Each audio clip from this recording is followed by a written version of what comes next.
ഗോസംഗ രാജകുടുംബത്തിലെ അലക്സാണ്ട്ര രാജകുമാരി ബിബി ഹോട്ടലിൽ എത്തിയപ്പോൾ തന്നെ വമ്പൻ പൊട്ടിത്തെറികളും അടിച്ചുപിരിയലുകളും തുടങ്ങിക്കഴിഞ്ഞു.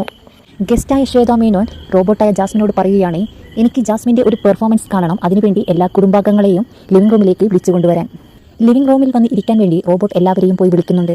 ഇന്ന് കിച്ചൺ ഡ്യൂട്ടി ചെയ്തിരുന്ന അപ്സര, ശരണ്യ, നന്ദന, സായി എന്നിവർ കിച്ചൺ ഡ്യൂട്ടിയിൽ നിന്നും രാജിവെച്ചിരുന്നു. കിച്ചൺ ഡ്യൂട്ടി ചെയ്തുകൊണ്ടിരിക്കുന്നത് പവർ ടീം അംഗങ്ങളായ അൻസിബ, നോറ, റസ്മിൻ, അഭിഷേക് എന്നിവരാണ്.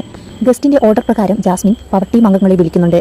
അപ്പോൾ റസ്മിൻ ചോദിക്കുന്നുണ്ട്, റോബോട്ടാണോ ഈ നിൽക്കുന്ന ഞങ്ങളാണോ ഈ ഹോട്ടലിന്റെ ഓണേഴ്സ് എന്ന്.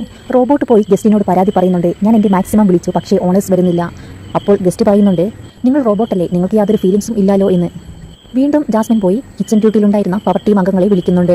ജാസ്മിൻ പറയുന്നത് മൈൻഡ് ചെയ്യാതെ നിൽക്കുകയാണ് പവർ ടീം അംഗങ്ങൾ. ഓണേഴ്സിനെ വിളിച്ചുകൊണ്ട് പോവേണ്ടത് റോബോട്ടിന്റെ ഡ്യൂട്ടിയാണ്. എന്നാൽ റോബോട്ടിന് ഗസ്റ്റിന്റെ കയ്യിൽ നിന്നും ടിപ്പ് ലഭിക്കും. റോബോട്ടായ ജാസ്മിൻ പവർ ടീമിനോട് പറയുകയാണ്, ഗസ്റ്റിന് പെർഫോമൻസ് കാണണം, അതുകൊണ്ട് നിങ്ങൾ ലിവിംഗ് റൂമിൽ വന്ന് ഇരിക്കാൻ. പവർ ടീം ജാസ്മിൻ പറയുന്നത് അനുസരിക്കാതെ നിൽക്കുമ്പോൾ